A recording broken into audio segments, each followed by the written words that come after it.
আমার আল্লাহ কয় নবী মুসা রে তুমি কোশ্চিন কালো আল্লাহ হতে পারবা না। নবী মুসা কয় রব্বুল আলামিন তুমিও তো মুসা হতে পারবা না, তবে আপনার কাছে জানতে চাই আপনি যদি সত্যি প্রকৃত আপনি যদি নবী হন, আপনি যদি নবী হন, আমি যদি আল্লাহ হই আমার কাছে আপনি কি চাইবেন? আমার আল্লাহ বলে নবী মুসা রে সর্বপ্রথম আমি চাইব শারীরিক সুস্থতা। এই যে রাসূল বলছে তোমাদের যৌবন বয়স তো আছে, সেই সাথে যখন তুমি সুস্থতা থাকবে বেশি বেশি গনিমতের মালের মতো এই সুস্থ বয়সে সুস্থ অবস্থায় বেশি বেশি রব্বে কারীমের গোলামি করবা। জোরে জোরে চিল্লায় বলেন মারহাবা। আজকে যার ডায়াবেটিস আছে তো নামাজ ঠিক মতো পড়তে পারে না, প্রস্রাব ফোটে ফোটে পড়ে। এ মুসলমান শুনে নাও, যার মাথায় ব্যথা ঠিক মতো রুকু দিতে পারে না, যার মাথায় ব্যথা কানে ব্যথা ওই অসুস্থ যে ব্যক্তি আছে সেই জানে তার শান্তি নাই, খেয়ে শান্তি নাই, বসে শান্তি নাই, ঘুমায় শান্তি নাই।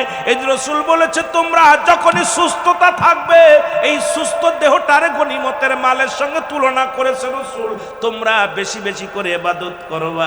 যখন অসুস্থ হয়ে যাবা দেখবা নামাজ পড়তে ভালো লাগে না, খাইতে ভালো লাগে না, ঘুমাইতে ভালো লাগে না, অসুস্থ দেহ নিয়ে শরীর চলে না। এই রাসূল এই জন্য বলছে যখন কোনো মানুষ সুস্থতা থাকবে এই সুস্থ বয়সে রব্বুল আলামিনের দরবারে বেশি বেশি প্রার্থনা করতে জোরে জোরে চিল্লায় বলা যাবে না মারহাবা। এ যুবক, রাসূল বললেন 3 নাম্বারটা হলো 3 না 2 নাম্বার চলে গেল। 3 নাম্বার হলো অর্থ সম্পদ, টাকা পয়সা। ও বান্দা শুনে নাও, যখন তোমার হাতে আসবে তখন তুমি বেশি বেশি দিনের পথে ব্যয় করো, দান ধ্যান করো, মসজিদে দান করো, মাদ্রাসায় দান করো, তুমি কি করো মাহফিলে দান করো, গরিব অসহায়ের দান করো। এই যখন তোমার হাতে টাকা পয়সা আসবে, ইনকাম আসবে, অর্থ আসবে, তখন তুমি কি করো গনিমতের মালের মতো তুমি এগুলো কি করো বেশি বেশি করে দান খয়রাত করো। এই বুড়া বয়সে যখন তুমি এই ধন সম্পদ এই যৌবন কালে টাকা পয়সা গুছায় রাখছো, আজকে সন্তানাদি বিদেশে পাঠাইলা, সন্তান ডাক্তার হলো, ইঞ্জিনিয়ার হলো, বড় টাকার মালিক হয়ে গেল, ধন্না ধরে তাকায় থাকো 200 টাকার জন্য। বিকেল হলে ছেলের বলো 200 টাকা দাও বাজারে যাব। এই 200 টাকার দান করবে কি আর নিজে খরচ করবে কি? যখন তুমি রোজগার করবে এই সময় রাসূল বলছে গনিমতের মালের সঙ্গে তুলনা করছে। যখন তোমার হাতে সম্পদ আসবে এটা আল্লাহর রাস্তায় ব্যয় করবা, দান ধ্যান করবা, কারণ ওই সবের উদ্দেশ্যে আখিরাতের মুখী হইয়া জোরে জোরে চিল্লায়া বলা যাবে না মারহাবা। রাসূল বলছে গনিমতের মাল যেমন তোমাদের যেটা ধরবে যেটা তোমার হয়ে যাবে, তদ্রূপ তোমার অর্থ তুমি দান করে যাবে। তোমার সম্পদগুলো দিনের পথে যখন ব্যয় করে যাবে এর একটা বেনিফিট তুমি পাবা, ওই সন্তান দিবে, ভাই দিবে, ছেলে দিবে, এই চিন্তায় থেকো না, কারণ তুমি আল্লাহর রাস্তায় তুমি দান করো। জোরে জোরে চিল্লায় বলো মারহাবা। 4 নাম্বার হলো রাসূল বলছেন তোমাদের পিতামাতা। পৃথিবীর মধ্যে যাদের আব্বা মা জীবিত আছে লক্ষ্য করে শোনেন, যাদের আব্বা মা দুনিয়ার মধ্যে জিন্দা আছে, রাসূল বলছি পিতা মাতার নাফরমানি 3 শ্রেণী মানুষের দোয়া কবুল হয় না। তার ভিতরে 1 নাম্বার হলো পিতা মাতার নাফরমানি সন্তান, 2 নাম্বার হলো এতিমের মাল ভক্ষণকারী, 3 নাম্বার হলো হিংসুটে মানুষ। রাসূল বলছে তোমাদের পিতা মাতা যাদের জিন্দা আছে এত পরিমাণ ভালোবাসবা, এত পরিমাণ তাদের সম্মান করবা, এত পরিমাণ তাদের কাদর করবা। তোমার বাবা তোমার মা তোমার মাথার তাজ, কারণ নবীজি বলছে ও যুবক শুনে নাও, শুনে নাও, এই পিতা মাতার নাফরমানি সন্তান কখনো জান্নাতে যেতে পারবে না। এই সন্তানের প্রতি প্রতিটা বাবা মার প্রতি সন্তান তার 14টা হক রয়েছে। 7টা হক হলো ইন্তেকালের পরে, আর 7টা হক হলো দুনিয়ার মধ্যে জীবিত থাকতে। 7টা হক হলো ইন্তেকালের পরে। যাদের আব্বা মা দুনিয়ার মধ্যে নাই হাতটা উঠায় দেখাও কার কার আব্বা নাই, কার কার মা নাই। যাদের আব্বা মা কেউ নাই, আরে কেউ, অনেক মানুষের আব্বা মা নাই, এতিম হয়ে গেছে। আমার রাসূল বলছে তোমাদের পিতামাতা যখন পাবে তাদের এত ভালোবাসবে, এত খেদমত করবা, ওই খেদমতে রব্বে কারীম রাজি হয়ে যাবে। জোরে জোরে বলেন মারহাবা। ওরে আমি যদি যাই গো মারা, আমি যদি যাই গো মারা বিদেশের মাটিতে, লাশটায় আমার পৌঁছাই দিও মায়েরই কোলে। এ দুনিয়ার মুসলমান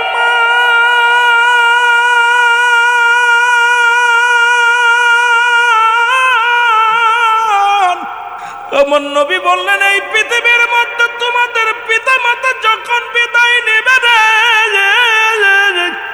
সাতটা হক আদায় করতে হবে। এক নাম্বার হলো তাদের জন্য মাগফিরাত কামনা করতে হবে। যাদের আব্বা নাই মা নাই ভালো করে লিখে নাও, এক নাম্বার হলো তাদের জন্য মাগফিরাত কামনা করা। দুই নাম্বার তাদের জন্য সবরেশনী করা। তিন নাম্বার মুসলমান তাদের দিন আদায় পরিশোধ করা, ঋণ পরিশোধ করা। মুসলমান চার নাম্বার হলো তাদের ওসিয়াতগুলো পালন করা। এই পৃথিবীর মধ্যে শরীয়ত মোতাবেক আব্বা মা যে ওসিয়াত করে গেছি এটা পালন করা। মুসলমান শুনে নাও, পাঁচ নাম্বার হলো আব্বা মার আত্মীয় স্বজনের সঙ্গে ভালো ব্যবহার করা। আজকে বাবার আত্মীয়, বাবার ভাই যারা আছে, আজকে অনেক বাতি যারা টাকার মালিক পাহাড় হয়ে গেছে, কিন্তু চাচার লগে ভালো সম্পর্ক নাই, খালার সঙ্গে সম্পর্ক নাই। রসুল বলছে তোর আব্বা মারে যদি কবরে শান্তিতে রাখতে হয় এই সাতটা হক আদায় করতে হবে। পাঁচ নাম্বার হলো তোমার ওই মুসলমান বাবা মার আত্মীয় স্বজনের সঙ্গে ভালো ব্যবহার করতে হবে, যোগাযোগ রাখতে হবে। ছয় নাম্বার হলো তোমার বাবা মার আত্মীয় স্বজনের সাহায্য সহযোগিতা করতে হবে। আজকে অনেক ভাইরা লন্ডনে গেছেন, আমেরিকা গেছেন, মালয়েশিয়া গেছেন। আরে মুসলমান কোটি কোটি টাকা কামাইতেছো, বড় ব্যবসা করো, নিজের চাচা ভ্যান চালক, রিক্সা চালক, এই রমজান মাসে একটা খেজুর কেনার টাকা নাই। এই রমজান মাসে মুসলমান একটু ভালো ইফতার করার সুযোগ নাই। চাচার চোখের পানি পড়ে, চাচির চোখের পানি পড়ে, মায়ের আত্মের চোখের পানি পড়ে। তোর মতো ধনীর কপালে ছাতার বাড়ি যুবক শুনে না, আমার রাসূল বলছে তোমার পিতা মাতার আত্মীয়স্বজনের সাহায্য সহযোগিতা করতে। আজকে আমরা ধনী হয়ে গেছি কিন্তু আত্মীয়স্বজনের ধার ধারি না, মার আত্মীয়রে চিনি না, বাবার আত্মীয়রে চিনি না, মার বোন খালারেও চিনি না, খালাতো ভাই বোনটাও চিনি না। ও মুসলমান, পরিচয় দেওয়া লাগে। তোর আব্বা মা তো কবরে শুয়ে আছে, কি জবাব দিবি আল্লাহর দরবারে? এই জন্য রাসূল বলছে 6 নাম্বার হলো তোমার বাবা মার আত্মীয় স্বজনের সাহায্য সহযোগিতা করা। 7 নাম্বার হলো তোমার আব্বা মার কবরটা বেশি বেশি করে সময় করে জিয়ারত করা। জোরে জোরে চিল্লায়া বলা যাবে না মারহাবা। এখন আমি আপনাদেরকে জিগাই, কে কে ফজরের নামাজ পড়ে আব্বা মার জিয়ারতটা করছে? কামা রব্বায়ানি সগীরা। এ দুনিয়ার মুসলমান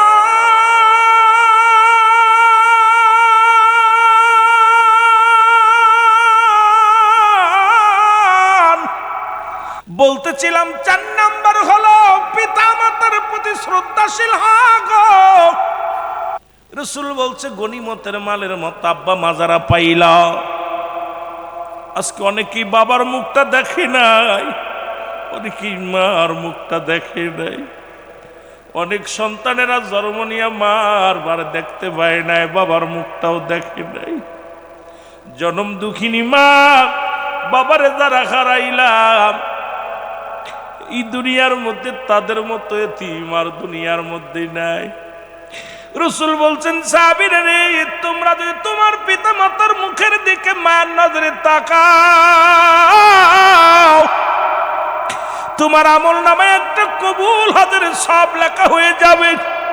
শুধু মার মুখের দিকে তাকাইছেন মায়ের নজরে, বাবার মুখের দিকে তাকাইছেন মায়ের নজরে, সঙ্গে সঙ্গে একটা কবুল আজরে সব লেখা হয়ে যাবে।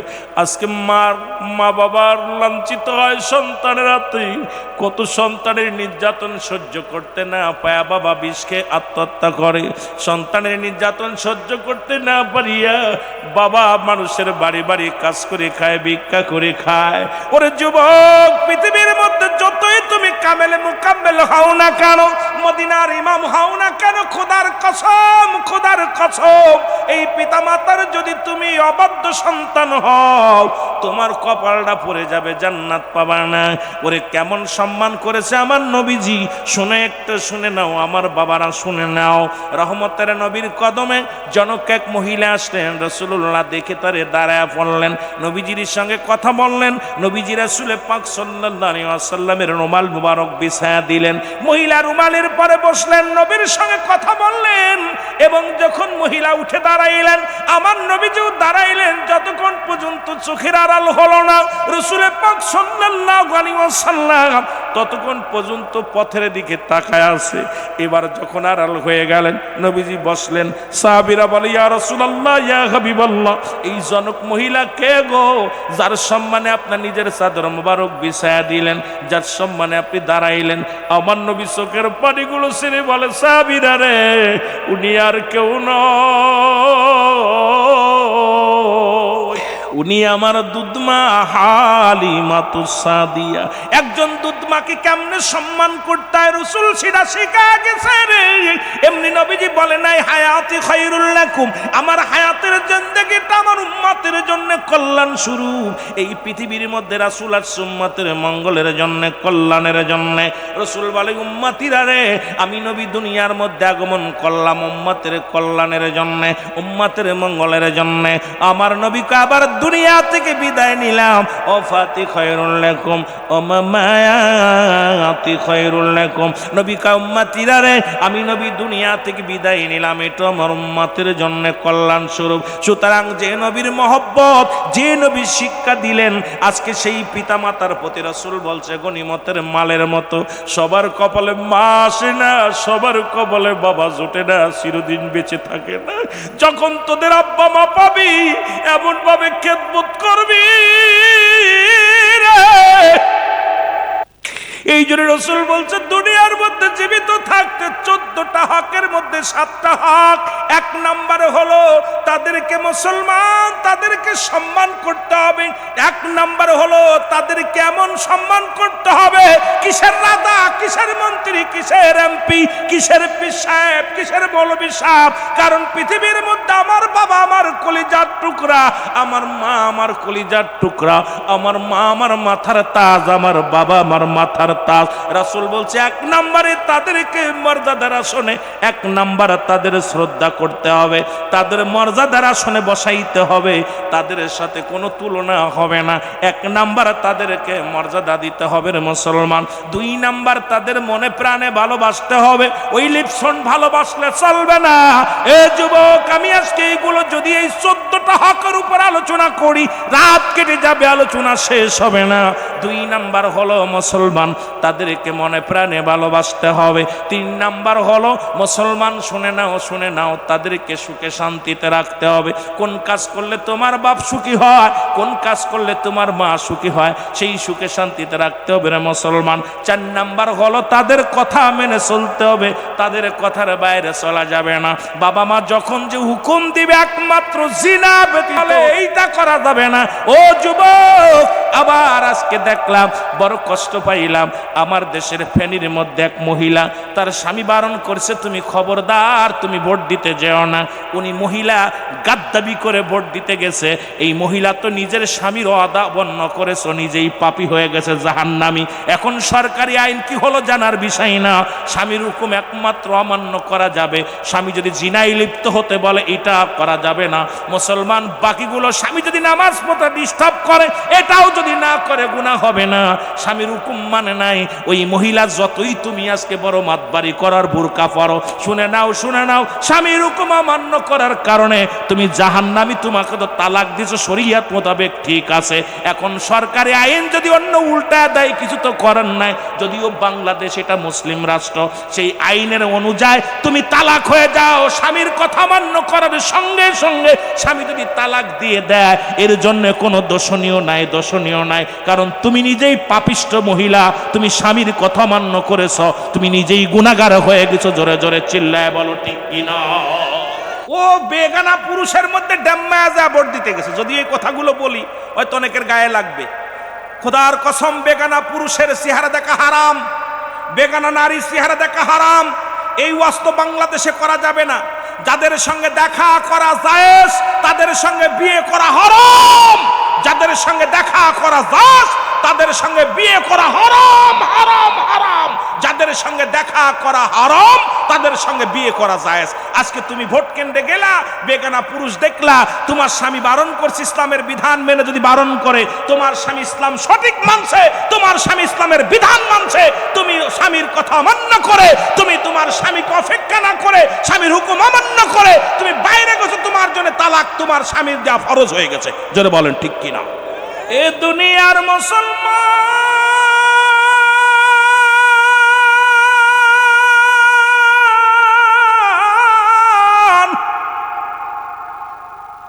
3 নম্বর মুসলমান, 5 নম্বর 4 নম্বর বলতেছিলাম, পিতা মাতাকে পাইয়া অবহেলা করে যাবে না, তাদের সম্মান করতে হবে। আর ওদের কথা বলতে যাইয়া মনে হয় 4 নম্বরে গিয়েছিলাম, তাদের কথা মেনে চলতে হবে, তাদেরকে সুখে শান্তিতে রাখতে হবে। 5 নম্বর হলো তাদের সুখে শান্তিতে রাখতে হবে। 6 নম্বর হলো মুসলমান শুনে নাও, এই পৃথিবীর মধ্যে তাদের প্রয়োজনীয়তা পূরণ করা লাগবে।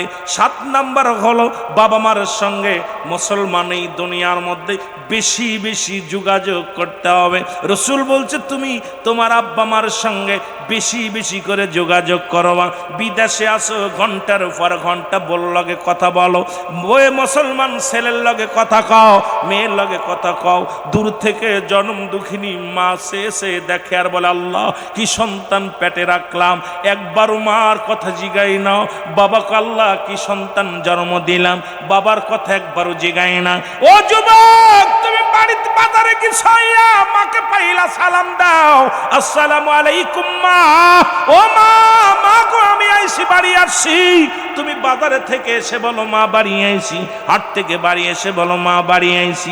বিদেশ থেকে ফোন দাও, ঢাকায় চাকরি করা এসে আগে মা বাবার খোঁজ নাও। রসুল বলছে তোমাদের আব্বা মার সঙ্গে বেশি বেশি করে যোগাযোগ রাখবা। আরে মুসলমান শুনে নাও, যোগাযোগ করলে কি হবে? তুমি বিদেশ থেকে আইয়া ফোনটা দিচ্ছ, আগে ধরছে তোমার বিবি, বিবিকে বলো ও বিবি আগে আমার মাকে দাও, আমার মার সঙ্গে কথা বলে নি। মারকে নিয়ে ফোনটা যখন দিবে, প্রতিবেশীর কাছে যেয়ে বলবে আমি বড় সুখী রে, এমন সন্তান আমি জন্ম দিছি। বিদেশ থেকে আমার কলিজার টুকরা ফোন দেয়, আগে আমার লগে কথা না বলে বোর লগে কথা বলে না, আমার লগে কথা না বলে আমার নাতির লগে কথা বলে না, পুতির লগে কথা বলে না। সে তোমার বাবাই বলবে মসজিদ ইমাম সাহেব হুজুর আমার কলিজার টুকরা সন্তান মালয়েশিয়াতে আছে, ফোনটা দিলে আগে চায় আমারে আমার কলিজার টুকরা সন্তানের জন্য দোয়া করবেন। দোয়া কি চেয়ে নেওয়া লাগে রে যুবক, এমন আদায় করে নিতে হবে। এই 7 নম্বর হলো নবীজি বলছে তোমাদের পিতা মাতা আল্লাহর বিধানগুলো জানিয়ে দিছে, তোমাদের আব্বা মার সঙ্গে যোগাযোগ বেশি বেশি করবা। জোরে জোরে চিল্লায়া বলা যাবে না মারহাবা। এই যে 14টা হকের কথা বলে দিলাম, জীবিত থাকতে 7টা আর এন্তেকালের পরে 7টা। এই 14টা হক যদি আপনারা আদায় করেন, একটা ওয়াজ হয়ে গেল আপনাদের জন্য। আজকের বছরটা ওয়াজ আমাদের এইটা কালেক্ট করতে পারলেই আপনি ধন্য হয়ে গেলেন। এটাই তো আমরা করতে পারতেছি না। এখন বর্তমান বলতেছিলাম মুসলমান যে 5টা জিনিস ধরে রাখতে বলেছে, যে 5টা জিনিস ও মুসলমান রসুল বলছে গনিমতের মালের সঙ্গে তুলনা করেছে, সেই 4 নাম্বার হলো পিতা মাতা এই দুনিয়ার মধ্যে যারা পাইল তারা যেন সেই রকম এমন ভালোবাসা বাসবে। সারা পৃথিবী একদিকে, তোমার মা বাবা একদিকে। এখন কত বড় মুনাফিক সন্তানেরা কয় বউ বড় না মা বড়, কার লগে কারে তুলনা দেয়। পৃথিবীর মধ্যে মার সঙ্গে কোনো তুলনা হয় না, বাবার লগে কোনো তুলনা হয় না। রসুলের সাহাবী হযরত আলকামা রাদিয়াল্লাহু তাআলা উনি মৃত্যু শয্যায় সজ্জিত। হযরত আলকামা রাদিয়াল্লাহু তাআলা মৃত্যু শয্যায় সজ্জিত। আলকামার মৃত্যু হয় না, রসুলের কাছে সাহাবীরা এসে বলে ইয়া রাসূলুল্লাহ, ইয়া হাবিবাল্লাহ, নবী গো, ও দয়াল নবী, আপনার আলকামা মৃত্যু শয্যায় সজ্জিত, কিন্তু মরণও হয় না, কালেমাও পড়তে পারে না নবী গো। আমার নবীজি সাহাবীদেরকে ডাকতে বলে সাহাবীরা রে তাড়াতাড়ি যাও, আমার আলকামার চারিপাশে দাঁড়ায়া দাঁড়ায়া দোয়া করো, বইয়া বইয়া দোয়া করো, বেশি বেশি কালেমা পাঠ করো, বেশি বেশি দুরূদ শরীফ পাঠ করো। রসুল বলছে মানুষ যখন মৃত্যু শয্যায় সজ্জিত হয় এই মানুষটার পাশে দুনিয়াবি কোনো গল্প করবা না, দুনিয়াবি কোনো আলোচনা করবা না, কারণ মৃত্যু সজ্জায় আপনি আর ফিরে আসবে না। 5টা লক্ষণ যখন দেখবেন মনে করবেন আপনার আব্বার আর ডাক্তার কবিরাজে কাজ হবে না, মালাকুল মউত চলে আসছে। এই মালাকুল মউত চলে আসছে মুসলমান। আর সর্বশেষ নাম্বার হলো যখন মালাকুল মউত আসে তখন যখন মাস্টার ইবলিস এমনভাবে তারে ছলনা দিতে থাকে, ইমান হারায়া যেন দুনিয়া থেকে বিদায় নেয়। এই জন্য রসুল বলছে যখন কোনো মানুষ মৃত্যু সজ্জায় সজ্জিত হয় তোমরা বেশি বেশি করে আব্বা মার জন্য দোয়া করবা, পাশে বসে বসে দুরূদ শরীফ পড়বা, দোয়া পড়বা, কালেমা পড়বা। আলকামার জন্য সাবিরা বলে, আমার নবী বলে সাবিরা রে তোমরা যাও আমার আলকামার চারিপাশে দাঁড়ায়া দাঁড়ায়া দোয়া করো, বয়া বয়া দোয়া করো, বেশি বেশি করে কালেমা পড়ো, কোরআন শরীফ তেলাওয়াত করো। সারাদিন অতিবাহিত হয়ে গেল কিন্তু আলকামার মৃত্যু হয় নাই। রসুলের কাছে ফিরে আসলেন সাহাবীরা, এসে বলে ইয়া রাসূলুল্লাহ, ইয়া হাবিবাল্লাহ, আপনার আলকামার তো মৃত্যু হয় নাই, কালেমাও পড়তে পারে না, এবারও কষ্ট পায়। আর মৃত্যু যন্ত্রণা কত কঠিন। আল্লামা মুফতি আমজাদ আলী সাহেব একটা কিতাব লিখলেন, কিতাবের নাম বাহারে শরিয়াত। এই কিতাবের মধ্যে বর্ণনা করলেন, দুনিয়ার মানুষ শুনে নাও, মানুষ যখন সাধারণ মৃত্যুবরণ করে 70টা তাজা উটের গায়ের চামড়া জবাই না করিয়া উল্টো দিকে টান দিয়া লবণ আর মরিচ লাগা দিলে যতটুক যন্ত্রণা হয়। এখন আমরা যারা মরণকালে পায়খানা করে দিই, আমরা যারা মরণকালে প্রস্রাব করে দিই, আমরা যারা মরণের সময় যুবকরে চোখ দুটি বড় বড় হয়ে যায়, মরণের সময় জিহ্বাটা বড় হয়ে যায়, তাদের মরণটা কত কঠিন হয়। আমার যুবক ভাইরা আমার রাসূলের কাছে সাহাবীরা এসে বলে, নবী গো আলকামার মৃত্যু হয় না, কালেমাও পড়তে পারে না। রাসূলুল্লাহ দুটি হাত উঠা দিয়েছে, রব্বে কারীম তুমি আমার আলকামারে মাফ করে দাও। আল্লাহ বলে, জিবরিল তাড়াতাড়ি যাও আমার হাবিবকে যে বলো আমার হাবিব যেন আজকে হাতটা নামায় নেয়, কারণ আজকে তার দুয়ার কবুল হবে না, কারণ এই দুনিয়ার মধ্যে এখনো তার মা জিন্দা আছে। জোরে বলো মারহাবা। এর মা বাবার কথা মতো যে জন চলে না, বলো মা বাবার কথা মতো। আল্লাহ নবীজির দয়া তারা পাবি না বাইরে, আল্লাহ নবীজির দয়া। আরো জোরে জোরে বলেন আল্লাহ নবীজির দয়া। মা বাবা তোর অতি আপন, তাদেরকে করো যতন। মা বাবা তোর অতি আপন, তাদেরকে করো যতন। মার কলি যাই দুঃখ দিলে আল্লাহ সহে না, বলো মার কলি যাই দুঃখ দিলে। আল্লাহ নবীজির দয়া তারা পাবি না বাইরে, আল্লাহ নবীজির দয়া। মা বাবার কথা মতো যেজন চলে না, বলো মা বাবার কথা মতো। আল্লাহ নবীজির দয়া তারা পাবি না বাইরে, আল্লাহ নবীজির দয়া। মা বাবা তোর অতি আপন, তাদেরকে করো যতন। মা বাবা তোর অতি আপন, তাদেরকে করো যতন। বার কলি যায় দুঃখ দিলে, বাবার মনে কষ্ট দিলে আল্লাহ সহে না। আল্লাহ নবীজির দয়া তারা পাবি না বাইরে, আল্লাহ নবীজির দয়া। দুদিনের বিবি পায়া তাদের বুইল না, সুন্দরী বধূ পায়া তাদের বুইল না। আল্লাহ নবীজির দয়া তারা পাবি না বাইরে, আল্লাহ নবীজির দয়া। এ নবীর প্রেমিকারা শোনো শোনো গো, জিবরিল আমিন এসে বলে, নবী গো ইয়া রাসূলুল্লাহ, ইয়া হাবিবাল্লাহ, নবী গো আপনি হাতটা নামায় নেন, আজকের দোয়া কবুল হবে না। নবীজি হাতটা নামায় নিলেন, এবার দৌড়ে গেলেন ঘরের মধ্যে, সালাম দা, আসসালামু আলাইকুম হালাল বাইত। আসসালামু আলাইকুম ইয়া আহলাল বাইত, ভিতর থেকে আওয়াজ আসে ওয়ালাইকুম আসসালাম। নবীজি বলেন, মা গো, আমি মুহাম্মাদুর রাসূলুল্লাহ সাল্লাল্লাহু আলাইহি ওয়াসাল্লাম, আমি আপনার ঘরে আসি। আমার নবীজির কথা শুনিয়া আলকামার মা ডাক দে বলে, মুহাম্মদ সাল্লাল্লাহু আলাইহি ওয়াসাল্লাম, আপনি আইছেন, কেন আসছেন? কয়, মা গো, আমার আলকামা কি দুনিয়ার মধ্যে কোনো অপরাধ করেছে? ডাক দে বলে, ইয়া রাসূলুল্লাহ, ইয়া হাবিবাল্লাহ, খোদার কসম, আমার জানা মতে আমার আলকামা জীবনে এক ওয়াক্ত নামাজ ছাড়ে নাই। খুব খেয়াল করবেন, আমার আলকামা জীবনে একটা হজ কবুল, একটা হজ কাজা দেন নাই। আমার আলকামা একটা মুস্তাহাব আমল কাজা করেন নাই। আমার আলকামা জীবনে একটা গালি দেয় নাই। আমার আলকামা দুনিয়ার মধ্যে একটা রোজা কাজা দেয় নাই।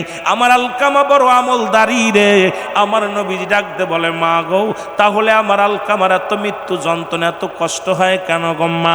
এরে ডাকতে বলে, মা, তুমি আমার আলকামারে মাফ করে দাও, কারণ আল্লাহ রাব্বুল আলামিন আমাকে জানাইছে তুমি ঘরের মধ্যে এখনো জীবিত আছো। সুতরাং মা গো, তোমার আলকামারে তুমি মাফ করে দাও।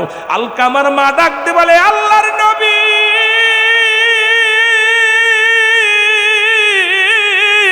এর জীবন আমি আলকামারে মাফ করতে পারবো না।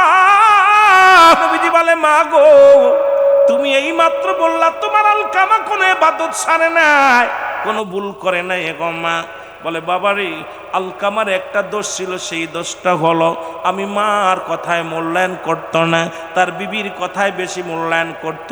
আজকে আমরা অনেক বাবারা বোর কথা শুনে মাকে গালাগালি করি, বাবার উপরে রাগ করি। খবরদার, তোদের পায়ে ধরে বলে যায়, তোদের হাতে ধরে বলে যায়, ও বাজার, এমন দরদি বান্ধব আর পাবি না দুনিয়ার মধ্যে। বিনা স্বার্থে যদি ভালোবাসে, সে একমাত্র দুঃখিনী মা বাবা ছাড়া আর কেউ হতে পারে না, পৃথিবীর মধ্যে আর কেউ হতে পারে না রে মুসলমান। এরে আল্লাহর নবী ডাকতে বলে, মা গো, তুমি আমার আলকামারে মাফ করে দাও রে। মা বলে, বাবা মুহাম্মদ, কেমনে মাফ করি রে? কলিজার মধ্যে বড় দুঃখ লাগছে, কষ্ট লাগছে। আমি মার কোনো কথা মূল্যায়ন করতো না, আমি কোনো মায়ের কথা গুরুত্ব দিত না, ওর বইয়ের কথা প্রাধান্য দিত, বর কথা গুরুত্ব দিত। এই জন্যে আমার মনে কষ্ট লাগছে। আমার নবী কয়, মা তুমি মাফ করে দাও। ও বাজানেরা খুব খেয়াল করবেন, শুধু বোর প্রতি গুরুত্ব দেওয়ার কারণে মার মনে কষ্ট লাগছে, এর জন্য আলকামার মরণ যন্ত্রণা হয়, মৃত্যু হয় না, কষ্ট করে। ও মুসলমান বাবারা, মানুষ শুনে নাও, আল্লাহর নবী ডাক দিয়ে বলে, মা গো, তুমি মাফ করে দাও। বলেন না, আরে আমি মাফ করতে পারবো না। আমার নবী বলে, সাহাবীরা রে, তোমরা খড়ি আনো, জলদি করে খড়ি আনো। খড়ি আনা হলো, আগুন নিয়ে আসো, আগুন আনা হলো, একটা চিতা বানানো হলো, আগুনগুলো সাজাইয়া আগুনগুলো দাও দাও করে জ্বলতে শুরু করলো। নবীজি বললেন, আমার আলকামার দেহটা আগুনের মধ্যে দিয়া পুড়ায়া দাও, কারণ বেন্তেকালের পরে তো জাহান্নাম। কারণ পৃথিবীর মধ্যে যত আমল করেছে সব বরবাদ হয়ে গেছে রে। যতক্ষণ পর্যন্ত মা দুঃখিনী ওনার উপরে রাজি নাই, এই সন্তান সব বরবাদ করে ফেলেছে। সুতরাং জাহান্নামে চলে যাবে, তার আগুনে পোড়ায়া দাও। যখন তার আগুনের মধ্যে দেওয়ার জন্য সন্তানকে নিয়ে সাহাবীরা যখন উঠাইছে, জনম দুঃখিনী মা তাকায় দেখে আগুন দাও দাও করে জ্বলে, কলিজার টুকরা সন্তানের নিয়ে যা আগুনের দেওয়ার জন্য একটা চিৎকার বেরিয়ে বলে, আল্লাহর নবী রে, মায়ের নবী রে, আমি জনম দুঃখিনী মা দুনিয়ার মধ্যে জিন্দা থাকতে রে কলিজার টুকরা সন্তানের আগুনের মধ্যে দিও না, আমি মা সহ্য করতে পারবো না। দুনিয়ার সব উল্টোটি আমি দুঃখিনী মা আমার সন্তানের মাফ করে দিলাম। সঙ্গে সঙ্গে আলকামার জবান দিয়ে কালেমা বাইর হয়ে গেছে, লা ইলাহা ইল্লাল্লাহু মুহাম্মাদুর রাসূলুল্লাহ সাল্লাল্লাহু আলাইহি ওয়াসাল্লাম। দুনিয়ার মুসলমান,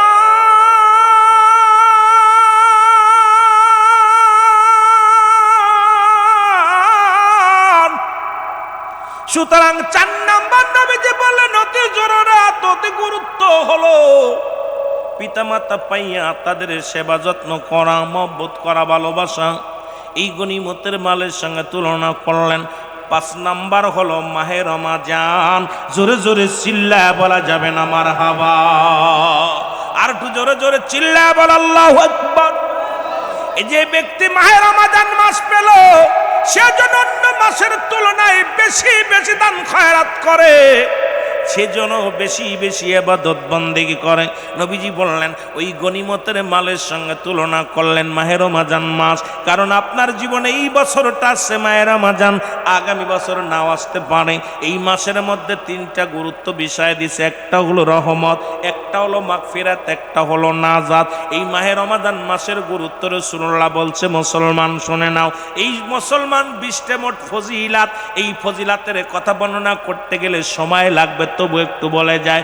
1 নাম্বার হলো রাসূল বলছে সবচেয়ে বড় ফজিলাত সবের কাজ, বড় নেকির কাজ হলো 1 নাম্বার। রাসূল বলছে তোমরা রমাদান মাসের রোজা দেখে রোজা রাখবা, রোজা ছাড়বা। রমজান মাসের রোজা যখন চাঁদ দেখবা, চাঁদ দেখে রোজা রাখতে বলছে আমার রাসূল। কিন্তু এখন তো আমরা চাঁদ দেখার জন্য পাগল নয়। আমরা ছোট্টবেলা যখন রোজার চাঁদ দেখার জন্য, ঈদের চাঁদ দেখার জন্য ঘন্টার পর ঘন্টা মুসলমান পশ্চিম আকাশের দিকে তাকায়া থাকতাম।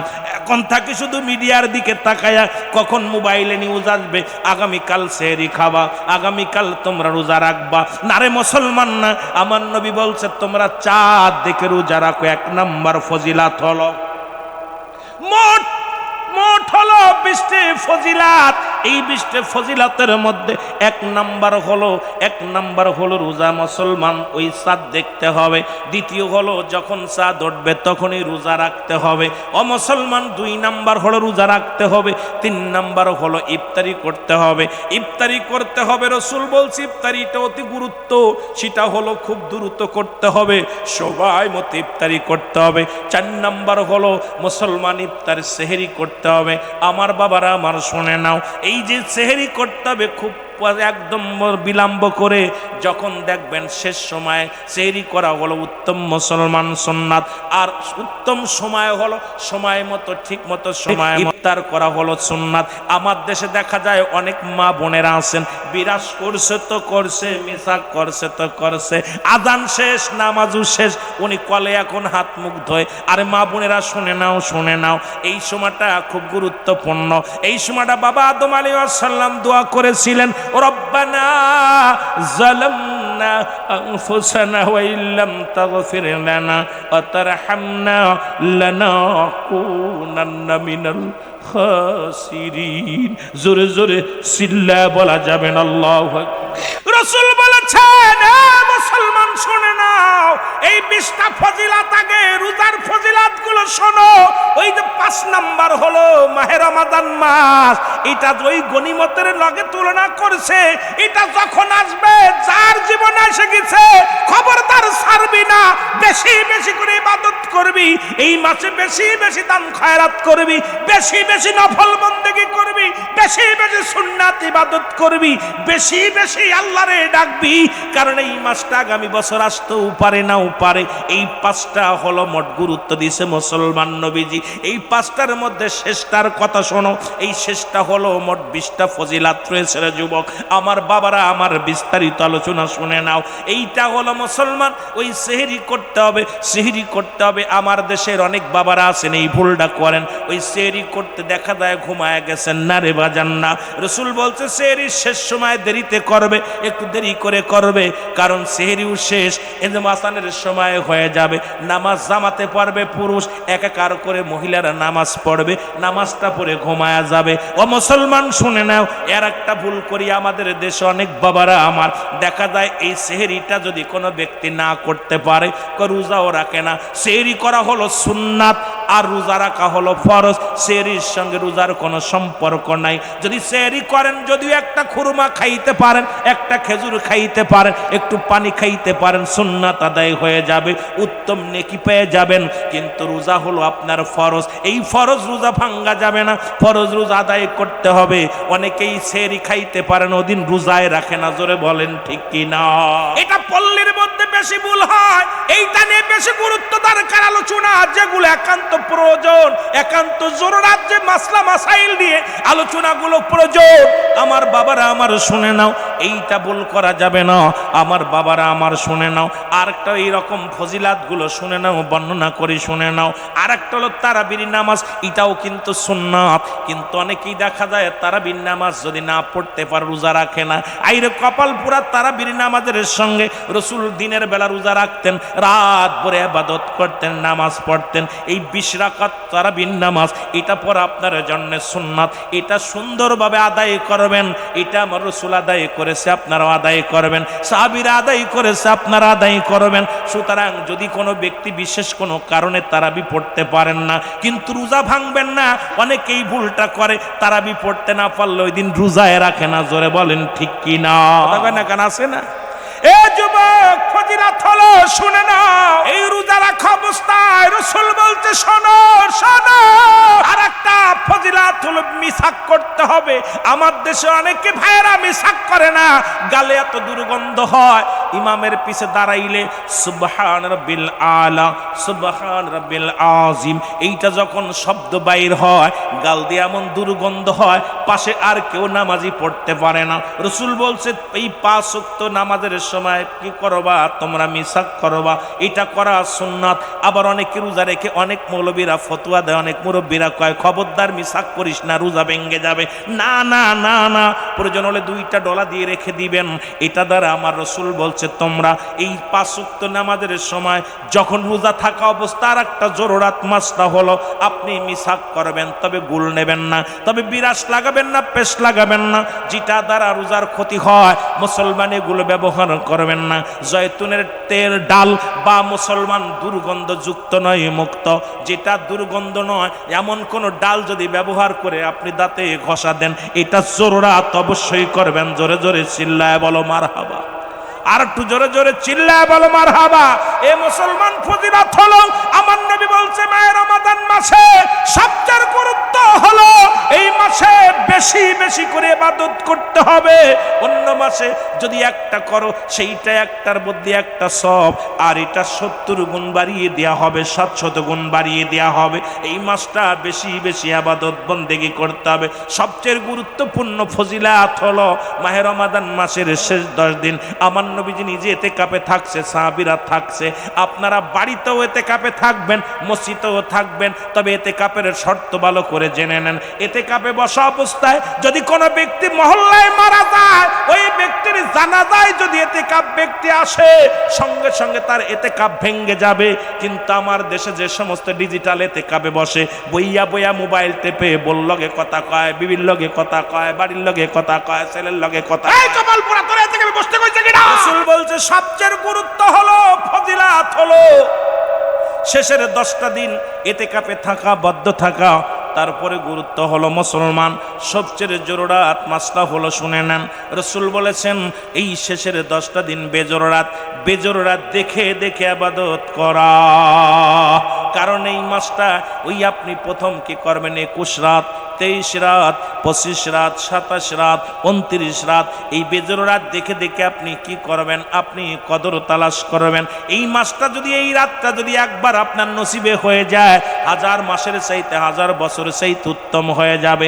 এই লাইলাতুল কদর যদি কারোর জীবনে এসে যায়, রে মুসলমান শুনে নেন, এই রাসূল বলছে তোমরা কদর খোঁজো, এই শেষ 10টা দিন বেশি বেশি করে ইবাদত বন্দেগী করো, এবং এই বেজর রাতগুলো খুঁজে খুঁজে আমল করো। ও মুসলমান শুনে নাও, শোনো, ফজিলাত হলো আমার নবীজি বলছে এই 10টা দিন বেশি বেশি করে নফল নামাজ পড়বে, বেশি বেশি করে কোরআন তেলাওয়াত করবে, নিজে কোরআন পড়বে, অন্যকে পড়ার সহযোগিতা করবে, কোরআনের পাখিদেরকে ভালোবাসবে। কিন্তু মুসলমান শুনে নাও, এই 10টা দিন কিন্তু আমরা বেচা কিনা নিয়ে ব্যস্ত থাকি, বাজার ঘাট নিয়ে ব্যস্ত থাকি। রাসূল কিন্তু থাকেন নাই, সাহাবীরা থাকেন নাই। এই 10টা দিন বেশি বেশি চোখের পানি ছেড়ে আল্লাহুম্মা জিন্নি মিনান নার, আল্লাহুম্মা জিন্নি মিনান নার, জাহান্নাম থেকে মুক্তি চাবেন, জাহান্নাম থেকে মুক্তি চাবেন। আমার বাবারা আমার, ফজিলাতুল রাসূল বলছে ওই ঈদগার ময়দানে যাওয়ার আগে তুমি তোমার সদকাতুল ফিতরা এটা আদায় করে যাবে। ও মুসলমান, 20টা ফজিলাতের মধ্যে আর একটা গুরুত্ব হলো, সেটা তুমি সদকাতুল ফিতরা সেটা তোমার পরিবার পরিজনের সবাই আদায় করিয়া পবিত্রতা অর্জন করবে। আমার মুসলমান শুনে নাও, দান খয়রাত বেশি বেশি, রাসূল বলছে বেশি বেশি দান খয়রাত করবে। মানুষকে ইফতারের রোজাদারকে ইফতার করাবে। মুসলমান বেশি বেশি করে তৃপ্তি সহকারে খানা খাবে, তৃপ্তি সহকারে খানা খাবে। আমার দেশে কত গরিব, একটা খেজুর খাইতে পারে না, একটা কমলা খাইতে পারে না রে।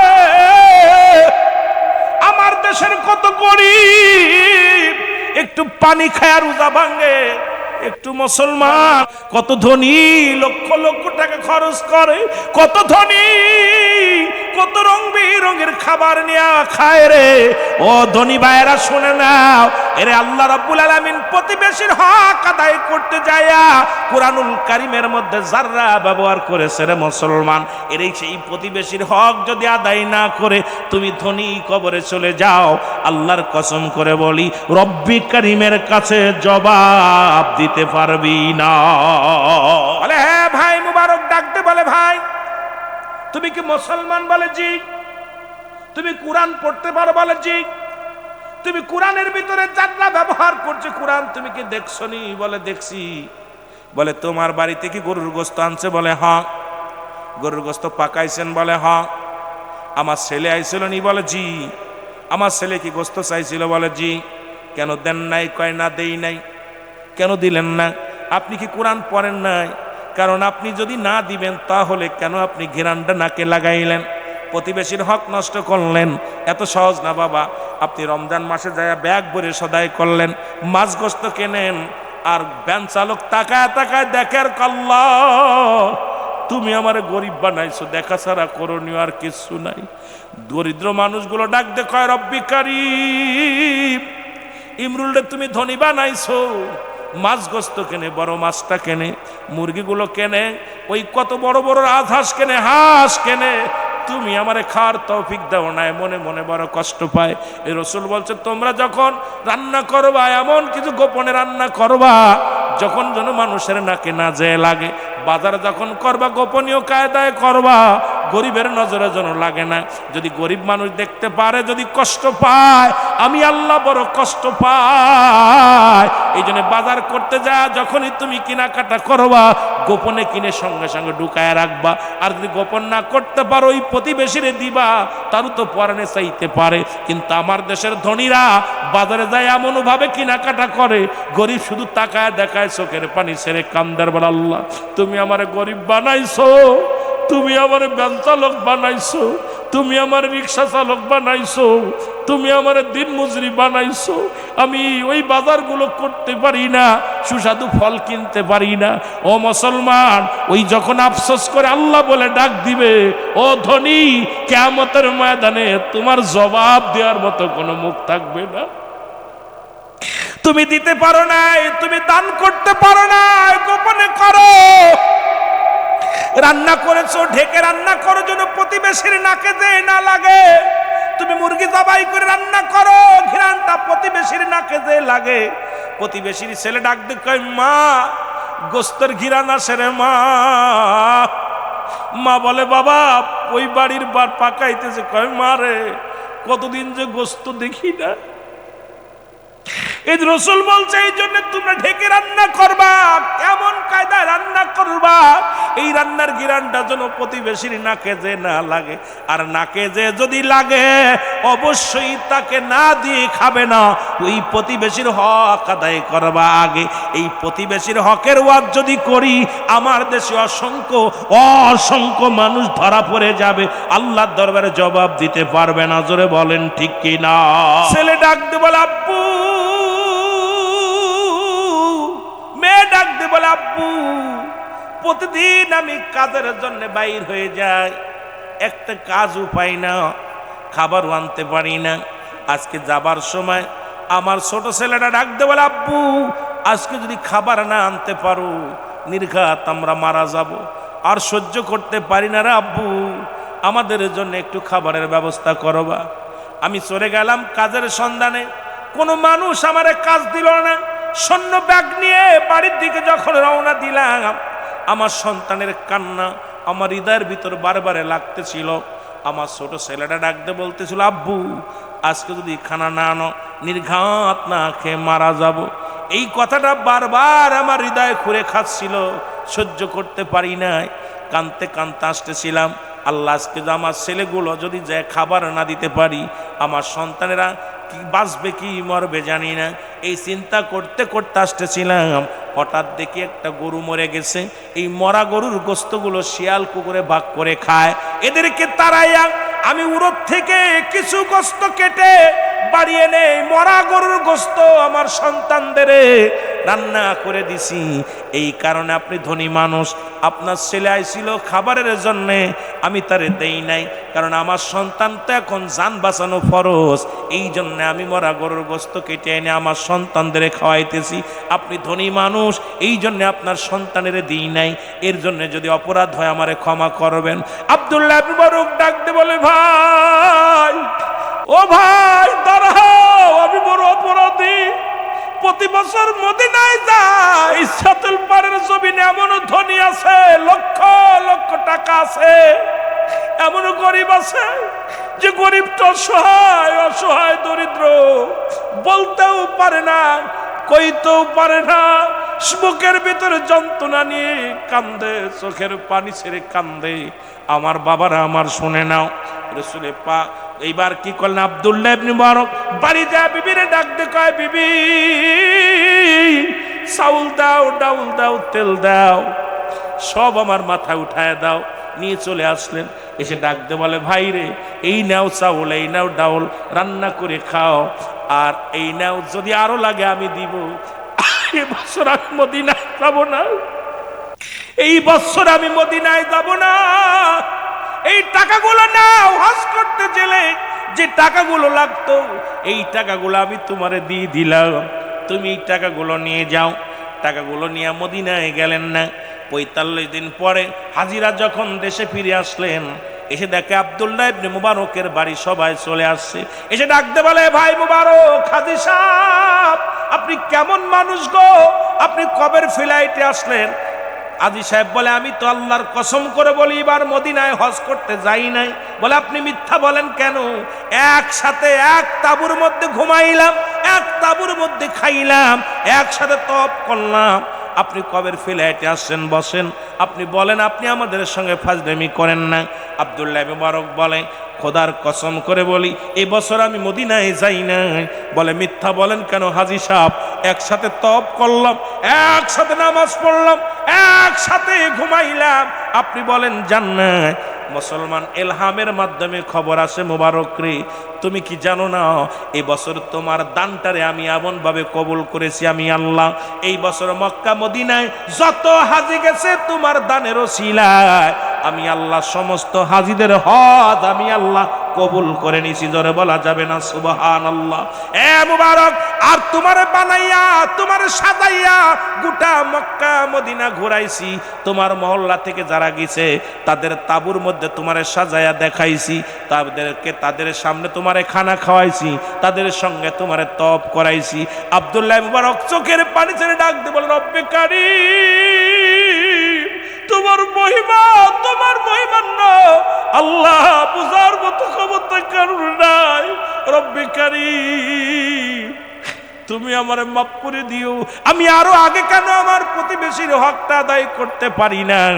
আজকে আমার দেশের অনেক হাজিরা হজের মৌসুম হলে মদিনায় বছর মায়ের রমাদান মাস আসলে, মায়ের রমাদান মাস আসলে হাজিরা মদিনায় চলে যায়। তারা কি করে? মদিনায় যে ইফতার করে, মদিনায় যে রোজা রাখে অনেক সওয়াবের আশায়, অথচ প্রতিবেশী না খেয়ে আছে, প্রতিবেশী ভিখারি, প্রতিবেশীর গায়ে কাপড় নাই, প্রতিবেশীর পণ্যে কাপড় নাই, প্রতিবেশীর পেটে খাবার নাই, প্রতিবেশীর ঘরে খাবার নাই, প্রতিবেশীর ঘরে চাউল নাই, ডাউল নাই। হাজী সাহেব মদিনায় যে বড় নেকি খুঁজতে চাও, খোদার কসম করে বলি তুমি প্রতিবেশীর হক না আদায় করে মদিনায় গেলা, কিন্তু এই প্রতিবেশীর কাছে জবাব দেবে কি কিয়ামতের ময়দানে? জবাব দিতে পারবে না। জোরে জোরে চিল্লায়া বলা যাবে না আল্লাহু আকবার।